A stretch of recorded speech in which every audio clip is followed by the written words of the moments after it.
Alkisah di suatu desa yang kumuh, terdapat seorang anak bernama Aladin dan ibunya yang hidup miskin. Hari-hari mereka lalui dengan penuh kemalangan. Meskipun begitu, sejatinya mereka adalah orang yang baik hati. Ibu, hari ini kita makan apa? Hari ini kita makan seadanya ya nak, cuma ada bubur sama kecap. Baik, Bu. Ibu, aku pergi main sama teman-teman ya. Iya nak, hati-hati.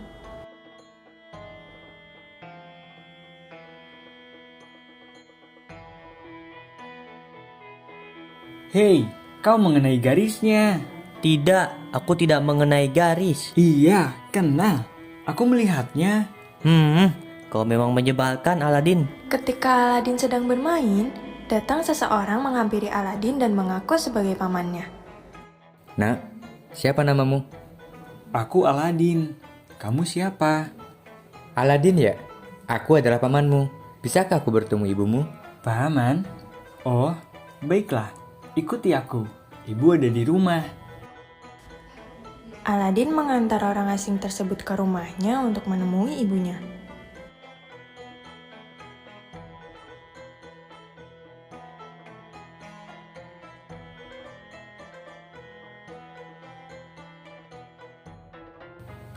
Ibu, ini ada paman datang mencarimu. Iya nak, ada apa? Selamat siang kakak. Sudah lama tidak bertemu. Maaf, aku baru berkunjung. Oh iya, silahkan duduk, biarkan aku buatkan air. Tidak usah repot-repot. Aku kesini untuk menawarkan pekerjaan kepada Aladin. Aku berencana untuk membawanya pergi ke kota. Begitukah? Baiklah, maka ini adalah kesempatan yang bagus. Aladin, ikutlah dengan pamanmu ini. Dia akan membawamu ke kota untuk mendapat pekerjaan. Pekerjaan seperti apa itu, paman? Kamu akan mengetahuinya ketika sudah sampai di sana. Bersiaplah, kita akan berangkat sekarang. Baiklah, jika ibu bilang begitu, aku akan bersiap lalu berangkat. Aladin berpamitan dengan ibunya dan berangkat mengembara bersama pamannya yang masih dia rasa sebagai orang asing. Setelah berjalan seharian, Aladin mulai mengeluh dan mulai merasa lelah karena perjalanan ini sangat panjang dan tak kunjung sampai. Ia merasa seharusnya perjalanan ke kota tidak sejauh ini. Paman, aku lelah. Kapan kita akan sampai? Diamlah. Lebih baik kau diam dan tidak banyak mengeluh. Aku hanya bertanya, kenapa begitu marah? Diam ku bilang. Apabila kau masih berbicara, aku akan memukulmu.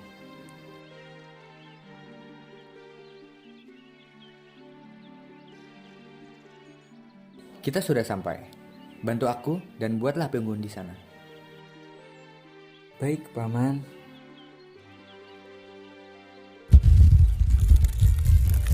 Setelah membuat api unggun, sang paman memainkan gitar ajaib seraya membaca mantra dan melakukan gerakan misterius. Dan tiba-tiba, tanah di depan api unggun terbuka dan terlihat seperti sebuah gua. Masuklah ke dalam, nak. Apa ini, paman? Aku tidak ingin memasuki gua yang menyeramkan itu. Masuk. Ini kedua kalinya kau membantahku. Aku akan benar-benar memukulmu untuk yang ketiga kalinya. Baiklah.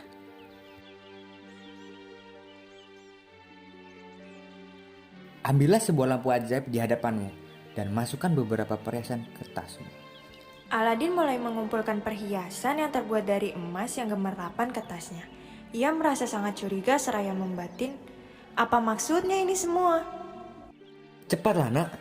Aku tidak bisa menunggumu sepanjang hari.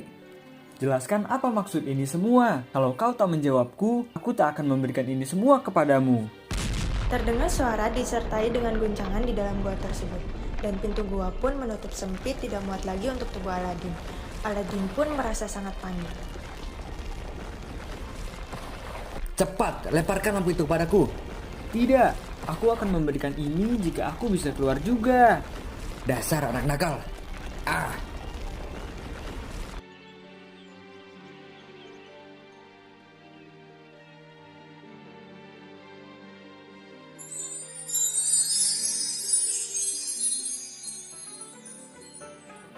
Hei bocah, apakah kau orang yang menggosok lampu ajaib ini.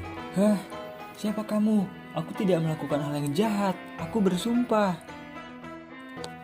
Tenanglah bocah, aku tidak akan menghukummu. Sebutkan namamu. Namaku Aladin. Apa yang akan kau lakukan kepadaku? Aku adalah jin penunggu lampu ajaib, Aladin. Aku telah lama menunggu untuk keluar dari lampu sempit itu. Aku harus berterima kasih kepadamu. Aku akan mengabulkan apapun permintaanmu. Sebutkanlah apa yang ingin kau minta. Hah? Tunggu. Kalau begitu, apakah jumlah permintaanku dibatasi? Jumlah permintaanmu tergantung pada sikapmu. Aku tidak akan mengabulkan permintaanmu apabila kau meminta sesuatu yang jahat dan berbahaya. Baiklah kalau begitu. Aku ingin keluar dari gua ini.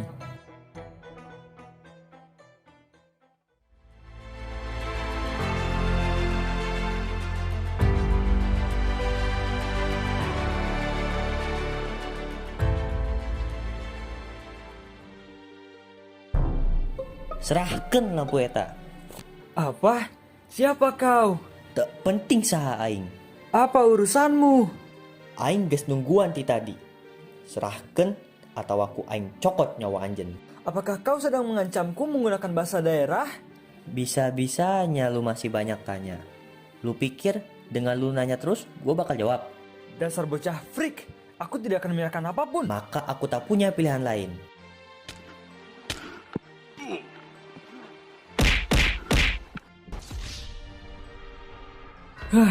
Sangat melelahkan. Ternyata kau hebat juga. Biasalah, Jin. Bisakah kau mengantarku ke ibuku? Naiklah ke atas. Setelah menaiki karpet, karpet tersebut secara ajaib melayang dan mengantarkan Aladin ke lokasi ibunya. Setelah menjumpai ibunya, Aladin menceritakan segala yang terjadi padanya. Maafkan aku, Nak. Penglihatanku kabur dan aku agak pelupa. Aku kira orang itu benar pamanmu. Tidak apa, Bu. Aku baik-baik saja. Oh iya, aku bertemu dengan Jin ini. Jin? Apa itu? Salam kenal Ibu Aladin. Aku adalah jin yang melayani Aladin dan orang terdekatnya. Sebutkanlah permintaanmu, maka akan kukabulkan. Sebutkanlah permintaanmu, Bu. Jin ini akan mengabulkannya. Tidak perlu terburu-buru, Nak. Istirahatlah dulu. Kau sangat bau. Cepat mandi. Ah, baik, Bu. Sejak kedatangan Jin, perlahan hidup Aladin dan ibunya membaik. Mereka tidak lagi memiliki permasalahan ekonomi. Sang Jin pun rela melayani Aladin dan ibunya yang baginya adalah tuan yang sangat baik dan sederhana. Mereka bisa saja meminta harta di seluruh dunia, tetapi mereka menggunakan permintaannya untuk kehidupan sehari-hari. Meskipun begitu, Jin tetap siap memberikan apapun kepada tuannya yang berhati baik.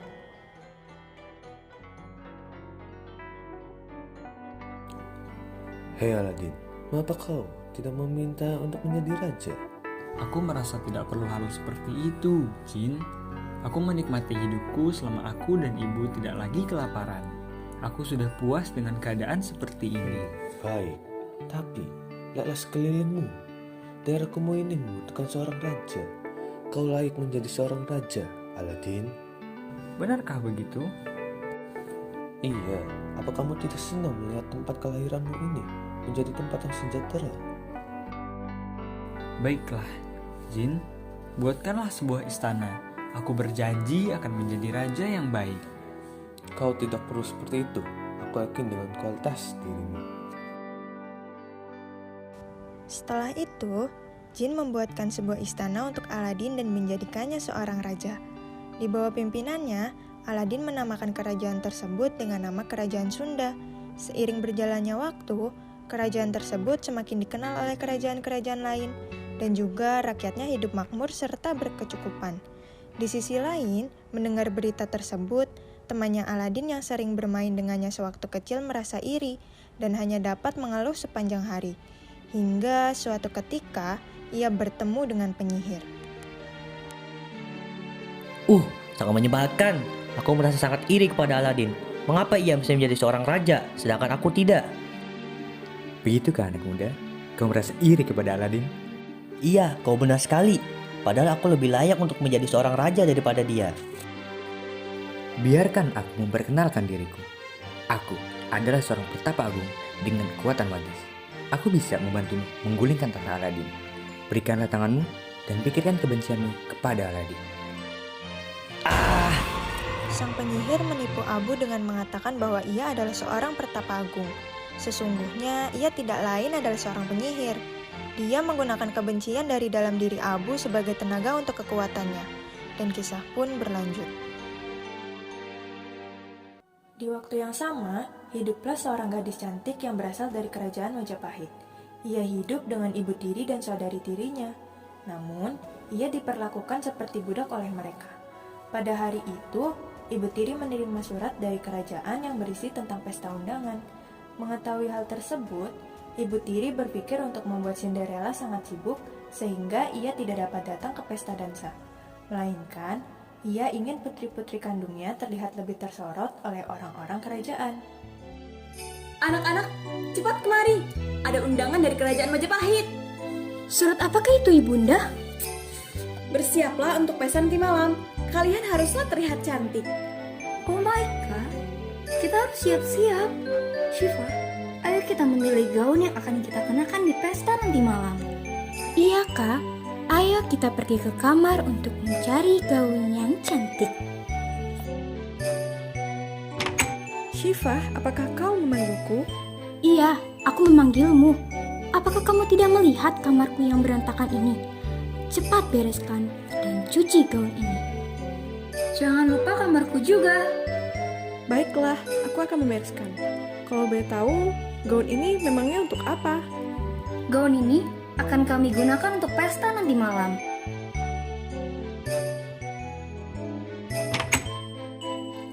Hai Cinderella, bolehkah aku tanyakan hal apa yang sedang kamu kerjakan? Aku sedang mencari gaun untuk kupakai di pesta nanti malam, Ibu. Hentikan! Kau tidak akan mengikuti pesta itu. Gunakanlah waktumu untuk membersihkan gudang. Tidak, mengapa harus begitu? Lagi pula, aku sangat percaya diri untuk menghadiri pesta itu. Cukup! Apabila kau tidak bisa menjadi berguna, aku akan menguncimu di kamar. Tidak, apa salahku sehingga aku harus mengalami hal seperti ini? Hai gadis cantik, hal apa yang membuatmu merasa gundah? Oh, siapa kamu? Bagaimana kamu bisa masuk ke sini? Tenang. Seluruh dunia ini bisa merasakan kesedihanmu, Nona. Biarkan aku membantumu. Sudahlah, aku tidak merasa keadaanku bisa berubah. Oh, begitu. Pesta malam ini ya? Bagaimana kau tahu? Bisa dibilang, aku ini bukan makhluk biasa. Aku mengerti masalahmu, Nona. Lihatlah keluar jendela. Sebuah kereta kuda. Naiklah ke dalam kereta. Aku akan mengantarmu ke kerajaan. Apakah aku bisa percaya padamu? Lagi pula, aku sedang merasa buruk.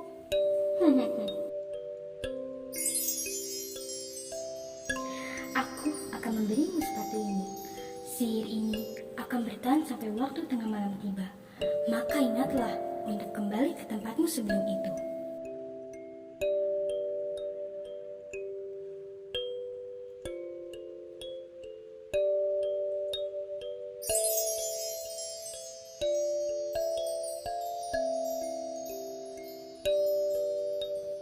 Tidak ada waktu lagi.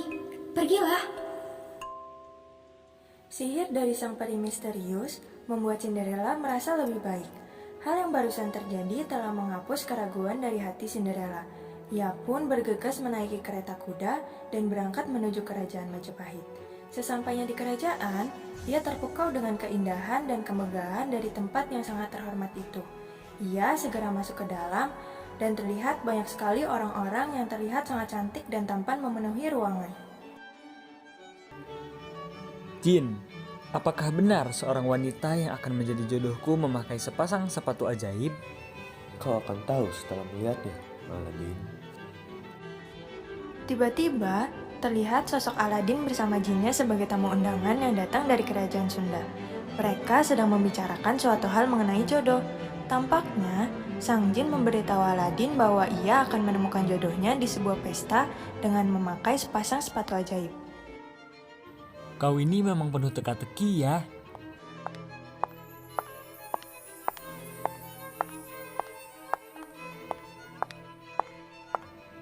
Jin, sepertinya aku menemukannya.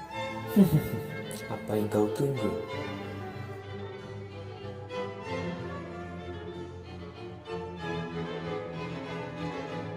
Halo, apakah kamu sendirian? Iya, ada apa? Maukah kamu beransa denganku? Baiklah.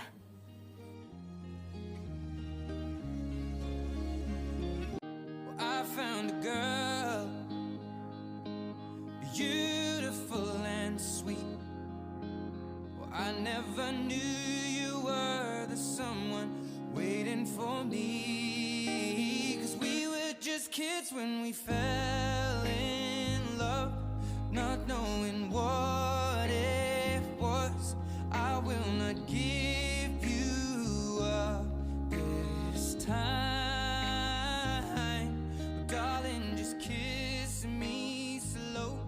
Your heart is all I own, and in your eyes you're holding mine, baby. Hei, bukankah itu Cinderella? Apa maksudmu? Aku kira kita sudah mengurungnya. Iya, aku yakin sekali itu dia. Kalau begitu, ayo kita hampiri. Hei, Cinderella, apa yang kau lakukan di sini? Apakah benar kamu Cinderella? Kamu terlihat berbeda. Maka jawablah aku. Kau Cinderella kan? Oh tidak, aku harus pergi. Hei, jangan pergi. Apa yang terjadi? Mengapa kau berlari? Bukan urusanmu. Urusanmu adalah urusanku juga. Mengapa begitu? Entahlah, aku merasa begitu. Dasar orang aneh. Sepertinya sudah aman. Jelaskanlah padaku, apa yang terjadi? Aku seharusnya tidak di sini. Ibu tiriku melarangku untuk mengikuti pesta ini. Mereka adalah saudara tiriku. Aku harus pulang sebelum mereka sadar bahwa aku benar-benar meninggalkan rumah. Tidak, tetaplah di sini. Sudah aku bilang, aku harus pergi. Pertemuan kita bukanlah sebuah kebetulan. Kau adalah gadis yang ditakdirkan untukku.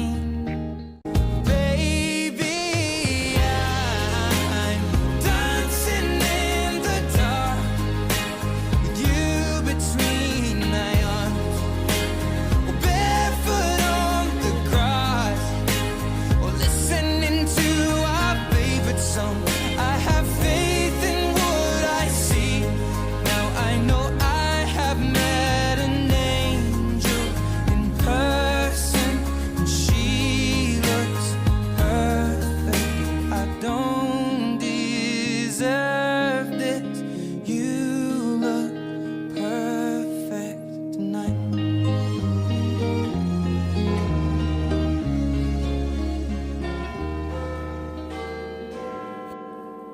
Oh tidak, waktu sudah menunjukkan pukul tengah malam. Aku harus segera pergi.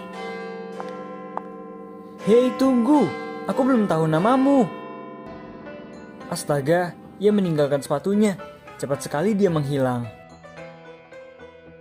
Sepertinya kau harus mengejarnya. Bagaimana caraku mencarinya? Aku bahkan tak mengetahui namanya. Akan kuberitahu letak rumahnya. Antarkanlah aku, Jin. Cinta itu perlu usaha, Aladin. Kejarlah dengan kakimu. Baiklah. Aladin bergegas menyelusuri kerajaan Majapahit untuk mencari Cinderella. Dengan bantuan jin, pencahariannya lebih ringan dan lebih singkat. Di sisi lain, di kediaman Cinderella, terjadi keributan di mana saudari tiri dan ibu tirinya mengecek kamar Cinderella. Namun, kamar tersebut terlihat sangat rapi dan terdapat Cinderella yang sedang tertidur pulas seolah-olah ia tidak pergi kemana-mana.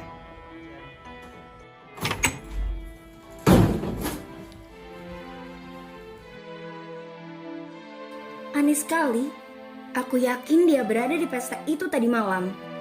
Sepertinya kalian menghayal. Tidak, Ibu. Kami yakin itu dia. Aku melihatnya dengan mata kepalaku sendiri. Lalu, bagaimana kau menjelaskan ini? Sangat aneh. Ada apa ribut-ribut? Permisi Nyonya, ada seorang raja datang untuk berkunjung. Seorang raja? Anak-anak, bersiaplah untuk menyambutnya. Baiklah, Ibu. Bagaimana denganku?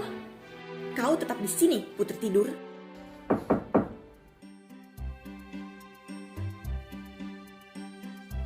Selamat pagi, namaku Aladin. Selamat pagi, raja dari kerajaan Sunda. Apa yang membawamu ke sini? Tidak perlu seperti itu. Aku sedang mencari jodohku. Jodoh? Jodoh seperti apa?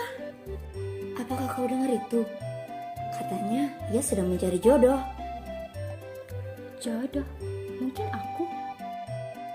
Dia meninggalkan sepatu ini di pesta semalam. Aku mencari pemiliknya. Dan aku berjanji akan menikahi siapapun yang bisa memakai sepatu ini. Jin membuatku bicara seperti itu. Oh, begitukah? Apakah kalian melihat kesempatan ini? Cobalah sepatu itu. Baik, Ibu. Tuan Raja, sepertinya aku pemilik sepatu itu. Biarkan aku mencobanya juga, Tuan Raja. Aku rasa aku meninggalkan sepatuku entah di mana. Ini aneh. Aku tidak melihatnya. Aku kira aku sudah memasuki rumah yang benar. Biarkanlah putriku mencoba sepatu itu, Tuan Raja. Baiklah, silakan.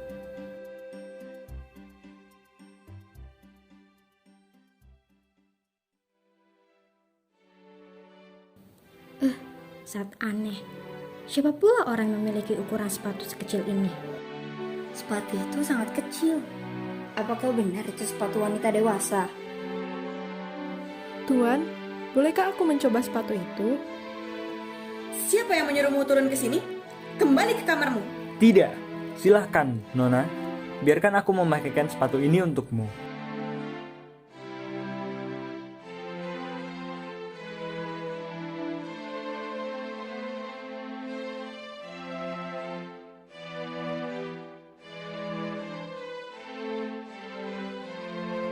Tidak salah lagi, kaulah orangnya.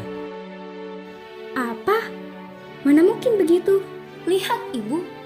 Sudah kuduga dia datang ke pesta itu. Kemarilah, aku akan menghukummu, anak nakal. Tidak, dia akan ikut bersamaku. Tuan Raja, secara hukum dia adalah anakku, maka dia harus menuruti perintahku.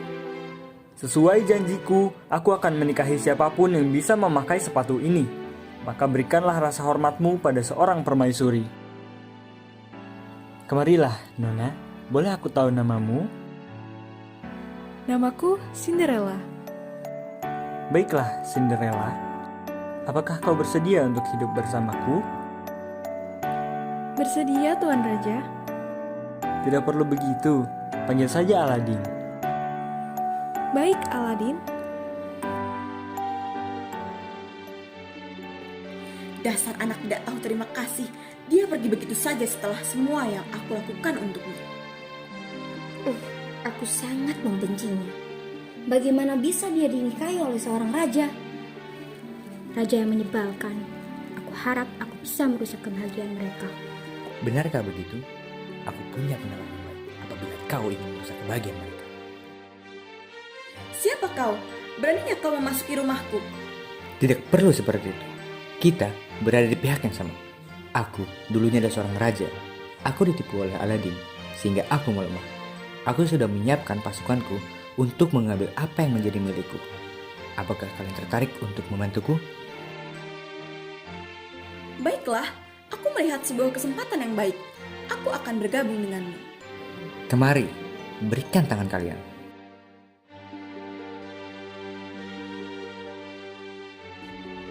Dengan tipuan yang sama, guna memperkuat pasukan bayangannya untuk perang yang telah ia rencanakan sejak lama, ia memanfaatkan kebencian ibu tiri dan saudari tiri Cinderella dan menyerap kebencian tersebut. Di sisi lain, di kerajaan Sunda, Cinderella dan Aladin menikah dan hidup bahagia, menjalani hidup mereka yang penuh cinta dan kebahagiaan. Namun, di tengah kebahagiaan itu, pasukan penyihir mulai melancarkan aksinya untuk menjatuhkan Aladin. Dengan tekad kuat dan yakin akan kemenangan, Aladin berjalan dan berdiri di hadapan 100 ribuan pasukan bayangan, menggerakkan pasukannya untuk berdoa dan melawan. Walaupun mengalami kesulitan, mereka tidak menyerah. Kini, Aladin bertemu dengan penyihir dan melawannya. Peperangan itu berlangsung selama seminggu. Berbagai taktik digunakan oleh Aladin dan pasukannya sehingga berhasil mengatasi perbedaan jumlah yang sangat besar. Tetapi tetap saja, pasukan bayangan itu sangat kuat dan mengerikan. Pasukan Aladin mengalami kesulitan dalam menghadapi mereka. Di tengah peperangan, Aladin bertemu dengan penyihir dan melawannya.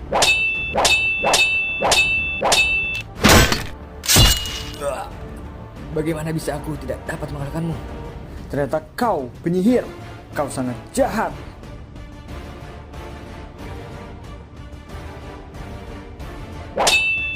Abu? Kau Abu kan? Kemana saja kau? Aku telah lama mencarimu. Dia bukan temanmu lagi. Dia telah dilahap oleh rasa iri dengki terhadap dirimu, Aladin. Sudah kuduga ini perbuatanmu. Aku akan mengakhirinya di sini.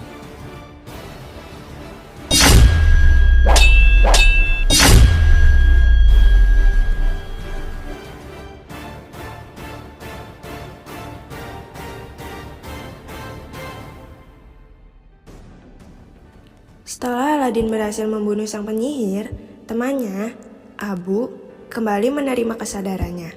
Bahkan para pasukannya tidak mendapatkan luka karena perintah Aladin pada jin. Dengan itu, kerajaan Sunda membuat sejarah besar. Mereka mengadakan pesta sederhana yang berlangsung selama 3 hari. Pesan moral dari kisah ini adalah kita harus menjaga kesederhanaan dan memiliki sifat baik hati seperti yang dicontohkan oleh Aladin. Kita juga harus sabar dalam menerima cobaan dan memiliki keberanian ketika ada kesempatan seperti yang dilakukan oleh Cinderella. Sungguh hanya akan datang kesengsaraan apabila memiliki sifat licik dan iri dengki seperti penyihir dan keluarga tiri Cinderella. Teruslah hidup dengan bersyukur disertai dengan hati yang baik. Halo, saya Cina Jawa. Asal dari Audio Jungle. Wuhan, Bandung. Wuhan, Bandung. My name is I'm from Nigeria. Audio Jungle. Batak Hitam.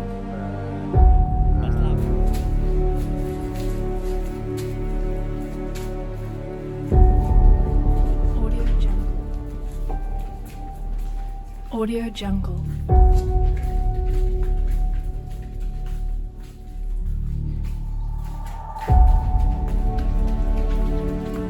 Audio Jungle.